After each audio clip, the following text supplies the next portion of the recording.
ဆိုရင်နောက်တစ်ခုကတော့သူ she oat စပါနော်ကျွန်တော်ပထမတင်ထားတဲ့ဗီဒီယိုတွေထဲမှာရေးတာပြောင်းပြန်ဖြစ်သွားတယ်ဒီကွန်ပျူတာနဲ့လုပ်တဲ့နေရာမှာမန်တကယ်ဒီလိုမျိုးအဆောင်ဖြစ်ရမှာကျွန်တော်ပတ်မှာဟိုဘက်ဒီဘက်ဆောင်မှားတော့ရပါတော့ဒီဟာလေးဒီဗီဒီယိုလေးကြည့်ပြီးတော့ဟိုအဲ့မှားနေရလေးကိုဟိုနည်းနည်းပြင်ကြည့်ပေးပါနော်ဟိုကကျတော့ဗီဒီယိုတင်ပြီးသွားဆိုတော့ဒီတစ်လုံးသွားပြီးပြင်လို့တော့အဆင်မပြေတော့ဒီကနေပဲအမှန်ကိုပြောပြလိုက်မယ်ဆိုရင်သူဘယ်လိုဆွဲရလဲဆိုတော့လွယ်တယ်နည်းကြောင်းဒီနှစ်ကြောင်းမယ်ဒီကောင်ရင်ဆွဲမယ်1ဒီကောင်ဆွဲမယ်2တော့ဒီမှာဆွဲမယ်ဆိုရင်ဒီမှာရှေ့လေးကြောင်းဆွဲလိုက်ပြီးဒီကောင်သွားလိုက်အဲဆိုပြီးတော့စဖြစ်သွားပြီ she oat ဆိုတဲ့စရအောင်လွယ်တယ်သူ1 2 okay အဲဆိုရင်နောက်တစ်ခုကဒီတစ်ခုကပိုလွယ်ဒီတစ်ခုဝါလုံးလေးဝိုင်းလိုက်အောင်မယ်ဝါလုံးလေးဝိုင်းလိုက်အဲဟိုလို့ခေါ်တယ်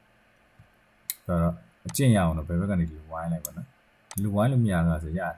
ပေမဲ့အဆင်ပြေဒီလိုဝိုင်းလိုက်ပေါ့ဒီဝါလုံးကညာသူပုံမှန်တော့ဘယ်ဘက်ကနေဒီလိုလေးဝိုင်းလိုက်လို့ရှိရင်သူကလို့ခေါ်တယ်လေးရတော့လို့ခေါ်တယ်ဆိုတဲ့စကားလုံးနောက်တစ်ခုကကြာတော့ဂျီဥတ်လို့ခေါ်ရင်ကိုရီးယားလို့ဆိုလို့ရှိရင်မြန်မာလို့ဆိုလို့ရှိရင်တော့ဂျာပေါ့နော်ဂျာမှာဒီမှာသူဆွဲရတာက3ချောင်းရှိမယ်3ချောင်းမှာဒီဟာကိုတစ်ဆက်တည်း1ဒီနှစ်ခုတစ်ဆက်တည်းဆွဲမယ်ပြီးတော့လို့ရှိရင်ဒီ2ဆိုတဲ့ဟာကိုသောနာစာကိုဒီပေါ်မြင်းချောင်းတစ်ချောင်းတက်လိုက်တာပဲဒါပေမဲ့စာရင်ရေးရတာမဟုတ်ဘူးねသူ့ရဲ့ရေးပုံရေးနေရတက်ဆိုတော့ဘာရင်ဆွဲရမကြားရေးမယ်ဆိုလို့ရှိရင်ဒီနှစ်ခုလေးအဲ့ဒါ1ပြီးဒီ2အဲ့ဆိုရင်ကြားရပါတယ်နော်ကြားတော့ဒီမှာဒီလို1 2ဒါဆိုရင်ကြားရပါတယ်သူ့ရဲ့ရေးပုံရေးနည်းကတော့ဒါမျိုးရေးရတာပါနော်ခုနစတည်တယ်ဆိုပြီးတော့စာကိုအရင်ရေးလိုက်ပြီးတော့ပေါ်နေဒီလိုအဲ့လိုတော့မတက်နဲ့နော်သူ့ရဲ့ရေးပုံရေးနည်းတိုင်းဒီလိုလေးသွားမယ်ပြောလို့ရှိရင်ဒီလိုလေးချမယ်အဲ့ကောင်ဂျဆိုတဲ့စကားလုံးဒီကောင်ကဂျပြီးရောတဲ့နောက်မှာချကတော့ဆောနာဂျကိုပုံမြင်းချောင်းလေးတစ်ချောင်းတင်လိုက်တာပဲချီဥတ်လို့ခေါ်တယ်ချီဥတ်ချမြင်းချောင်းလေးတစ်ချောင်းတင်လိုက်တာပဲသူ့ရဲ့ရေးပုံရေးနည်းကတော့ဒီအပေါ်ကအတူလေးကိုအရင်သွားမယ်1ဆိုပြီးတော့ပြီးရင်တော့အောက်မှာဆောနာဂျကိုရေးလိုက်အောင်ဂျကိုရေးပြီးမှဒါတင်လိုက်လို့မရဘူးရတယ်ဒါပေမဲ့သူရဲ့ရေးပုံရေးနည်းတိုင်းရေးစီခြင်းတဲ့အတွက်ကြောင့်မလို့ဒီကောင်လေးရင်တင်မယ်ပြီးတော့မှအောက်မှာစနဂျာကိုရေးလိုက်ဒါဆိုလို့ရှိရင်ဒီကောင်ချပြီးတော့ဂျာနဲ့ချနေတိတ်မကွာဘူးဂျာကိုပုံမှာအစံလေးတင်လိုက်တာရေးပုံရေးနည်းကတော့သူအစံလေးရင်တင်မယ်ပြီးတော့မှအောက်ကိုဒီစနစ်တကြနဲ့ဂျာကိုရေးမယ်နော်ဒါကတော့မလောနဲ့ပေါ့နော်ဖြည်းဖြည်းချင်းသူ့ရဲ့နည်းစနစ်သူ့ရဲ့ရေးပုံရေးနည်းဒီကောင်လေးတည်တည်ချာချာဖြည်းဖြည်းချင်းအများကြီးလေ့ကျင့်တော့လို့ရှိရင်ဒါသူဒီဖြည်းဖြည်းနဲ့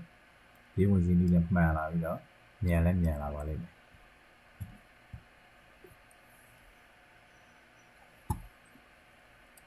ချပြီးတော့တဲ့အခါကျတော့ခဆိုတဲ့စကားလုံးပေါ့နော်ခစနာတော့ဂါအောင်မှာအလဲမှာအစံလေးထည့်လိုက်တာသူလည်းလွယ်သူရေးပုံရေးသူက key up လို့ခေါ်တာပေါ့နော်ကိုရီးယားလို့ဆို key up မှာလို့ဆိုရင်ခသူရဲ့ရေးပုံရေးနည်းကဆိုတော့ကျွန်တော်ဂရေးရဲ့ပုံစံတိုင်းကိုယ်လေးရေးပြီးလဲမှာအစံအတူလေးထည့်လိုက်ဒါဆိုလို့ရှိရင်ခဆိုတဲ့စကားလုံးရပါပြီပေါ့နော်ခကိုယ်လေးရေးပြီးတော့လဲမှာအစံလေးထည့်လိုက်ဒါလို့ရှိရင်စားဆိုလို့ရှိရင်ခဆိုတဲ့စကားလုံးနောက်တစ်ခုကတီဥတ်လို့ခေါ်တာပေါ့နော်ဟိုကိုရီးယားလို့ဆိုလို့ရှိရင်မြန်မာလို့ဆိုလို့ရှိရင်တော့သူကရေးရတာကြည့်ရတဲ့ပုံစံကတော့လွယ်တယ်ဒါပေမဲ့သူ့ပုံစံအတိုင်းပဲတွားမယ်ဆိုရင်ဒီကောင်လေးကို number 1ဒီကောင်လေးဆွဲမယ်ပြီးတော့လို့ရှိရင်အောက်ကဒီဟာတစ်ဆက်ထဲလာမယ်2ပြီးမှ number 3အလဲအစံကိုထည့်မယ်တော့ရေးမယ်ဆိုရင်1 2 3ဒါမျိုးရ သူ e ပုံစံပေါ့နော် e ကိုကျွန်တော်တို့ထဒီကိုရီးယားမှာကျထပေါ့နော်ထဒီ1 2 3 okay ရဆိုလို့ရှိရင်နောက်တစ်ခုက p up မြန်မာလိုဆိုလို့ရှိရင်တော့ဖပေါ့နော်ဖကိုဒီကောင်ရေးနေစရင်ဒါ number 1ဒီတော့ရင်သွားမယ်ပြီးမှ2 3 4ဒီလိုလေးရ1 2 3 4သူ့ဒီပုံစံအတိုင်းလေးရေးသလိုဒါမျိုးလေးရေးကြဒီလိုမျိုးတစ်စောင်းလေးပေါ့နော်တစ်စောင်းလေးအဲ့လိုမျိုးရောမကနာ5မျိုးရောမကနာ5မျိုးလေးရေးရောမကနာ5မျိုးလေးရတယ်ဒီဟာလည်းဖပဲဒီလိုမျိုးအတဲ့အတိုင်းလေးရေးကြတယ်ဒီလိုမျိုးတစ်စောင်းလေးရေးကြတယ်ပေါ့နော်ဖဆိုရှင်ဟာဒီတော့တာဒီမှာ1 2 3 4ဒီစောင်းလေးရေးမယ်ဆိုလိုက်တယ်1 2 3 4ဒါ p up ဒီမှာလည်းသူဖနောက်တစ်ခုကတော့ဟာနော်ဟာ p up လို့ခေါ်တယ်ကိုရီးယားလို့ဆိုရင်မြန်မာလို့ဆိုလို့ရှိရင်တော့ဟာ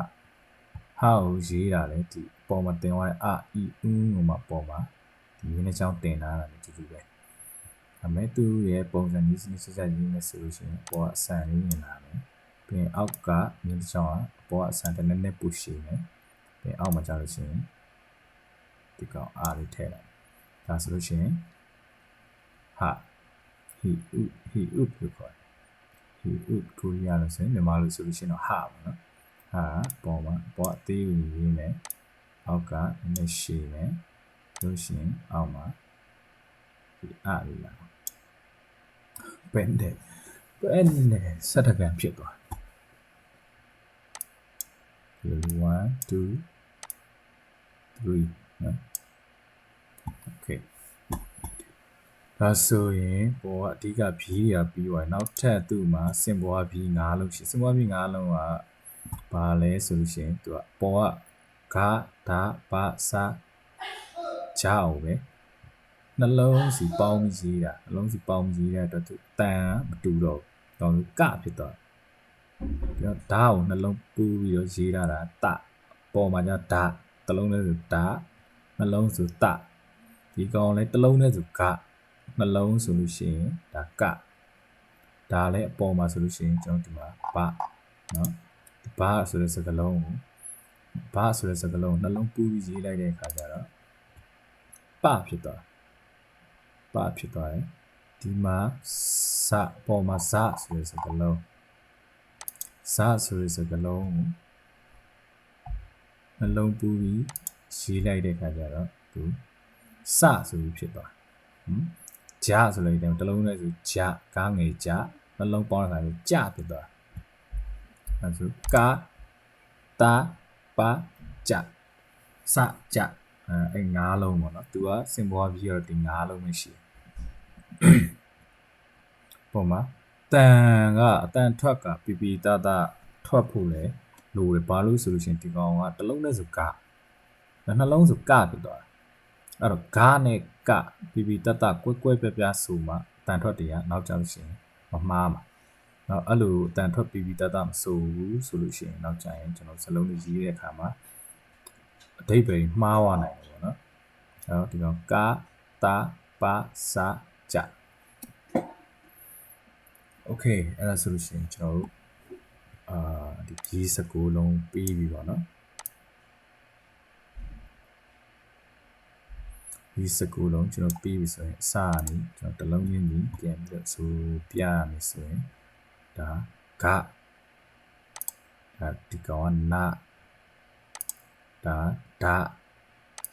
ဒီကောင်ရပေါ့နော်ကျွန်တော်ရကောက်ဆိုရလို့တန်ထွက်ရီဦးကောင်ကမကောင်လေးကျဘာစာအာချာ cha kha tha